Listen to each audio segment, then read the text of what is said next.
Good afternoon. I hardly ever watch the news anymore. The news is absolutely dreadful because it's all bad news, and it's just so depressing. But anyway, I came across this story, and I very rarely do this on any of my videos. I came across this story that is unbelievable. It's a good news story if ever there was one. And this story first broke in, where does it say, in September 2017. And recently it has, well, it didn't get enough of airplay or whatever you would call it back then. But recently it has broken again because there was a sort of an update to it. And it's about this guy from Northern Ireland, and his name is Healy Martin, and Healy Martin was the captain of a cargo vessel that was ploughing about in the South China Sea, as far as I know, and it happened in 1979, this incident. And here's the story. I'll try and abbreviate it, but it's a good story. County Tyrone man has been reunited with a Vietnamese refugee he saved almost 40 years ago. She was plucked from a crammed sinking boat in the middle of the China Sea. No, there just wasn't this lady here. There just wasn't this lady here. He was captain of the SS Sibonga. There's a good name for you. Right.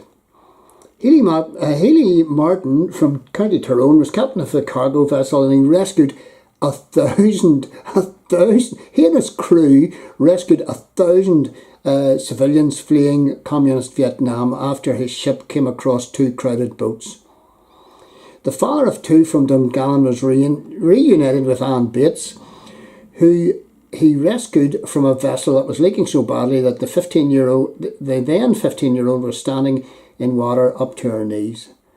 And the pair's emotional reunion after decades came after Anne discovered Healy was a resident at Nightingale Nursing Home in the town some time ago. She travelled from her home in London with her husband to visit the man she calls her hero. It was an emotional meeting with Anne. I couldn't picture her because when I picked her up, she was a young girl and I had no idea what she looked like. This is Mr. Healy speaking. While it was important that we met, it brought back some painful memories. When she saw me, she nearly jumped on top of me in the chair. She was like a live wire all day. We talked about everything. She was very excited and over the moon to be here. It's a nice feeling to know somebody has survived, had a good life and is getting on well. She called me her hero. The 79-year-old ship was on a voyage between Southeast Asia and the west coast of Canada when the dramatic rescue took place. He spoke about the moment the ship's crew spotted the boat carrying 600 refugees emitting distress signals. And Captain Martin and his crew witnessed heartbreaking scenes, and you can read that for yourself. It's quite sad, and it distressed his wife Mildred, and she loved those children, he said. And I'll not go into their next wee bit. You can read that for yourselves. Quite harrowing. A lot of people said I did a good thing, but there were a few who said they didn't like what I did. I got some hate mail. It's not desperate. Hate mail from people telling me that my company should have sacked me immediately. Immigration in the UK is still a sore point with people, but these children were covered. Well, I'll just not go into that. They all had to be cleaned and washed and fed. You suddenly go from feeding 47 on the cargo vessel to feeding 1,002 people. And shortly after the rescue, they arrived in Hong Kong, but Captain Martin was told that the refugees were unable to disembark. He was forced to anchor the ship for 2 weeks until his employers, Bank Line, sent planes to transport them to the UK. So Bank Line to the rescue. Good on them. And every Christmas she sends me a card. It's around the anniversary of the rescue, Captain Martin says. She thinks of the date that they were picked up as being her birthday. She had a good memory of what happened.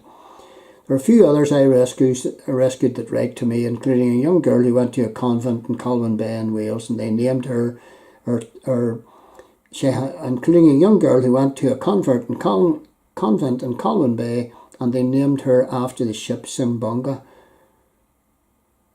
Boy, so it's a pleasant thing, and would be like seeing your own children passing their exams and moving on and getting jobs. Captain Martin, whose wife died in 2014, is dad to Healy and Judith, who live in Bleary and Moira respectively.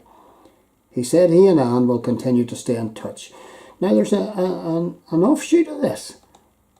I'll get to the photographs actually that are here of this guy.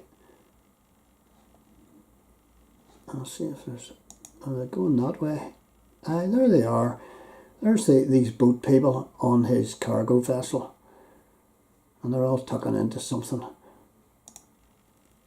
And there he is. I don't know if those are the two of the rescued girls. I presume they were.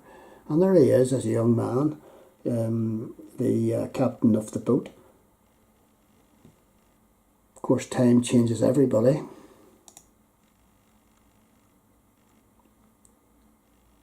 And that's the wrong way I went. I'll just go flying back here. And there's the Sibonga, the boat that rescued 1,004 Vietnamese boat people. Is there any? Aye, there they are.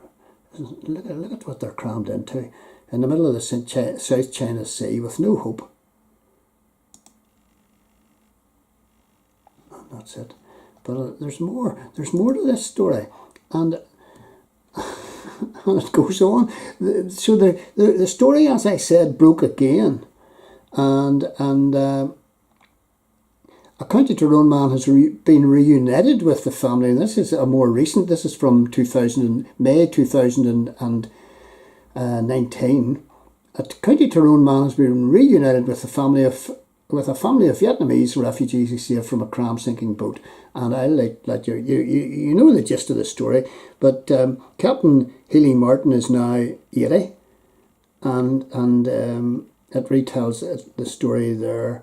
The father of two just from Dungannon met Linh Thi Thuy Spearing and her family, who were amongst those picked up by a ship, the SS Sibonga. The vessel was on the voyage, right, okay. Mrs. Spearing, who now lives in Somerset, was 7 when she and her family, originally from Ho Chi Minh City, that's the old Saigon, fled the country at the end of the Vietnam War. She was lost at sea for days with her parents and 3 young brothers, and said they were blessed to be rescued. And last week they were among a group of refugees who flew to Northern Ireland on the 40th anniversary of their anniversary to thank Mr. Martin personally. The reunion took place at the Nightingale nursing home in Dungannon, and she just wanted to come and say thanks. Isn't that nice, coming to say thanks? And she describes the rescue as a scary, sad and horrible experience. She said Mr. Martin was very composed and remembered a lot of the details. It was lovely and really emotional at the beginning just to see him among all the people.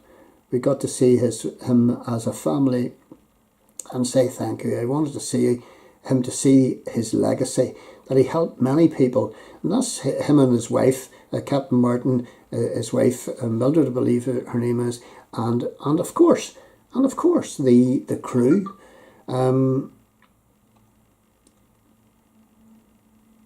And you can read down that for yourself.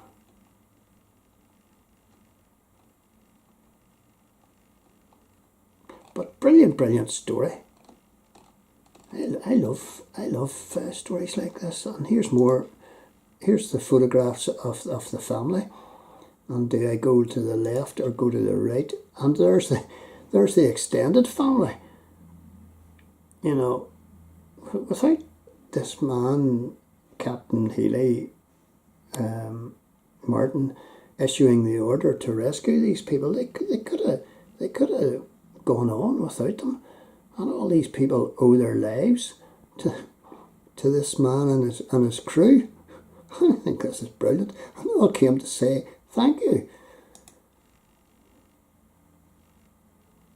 All went out of their way to say thank you. Let us see what other photographs there are. And there's the boat again. I think this...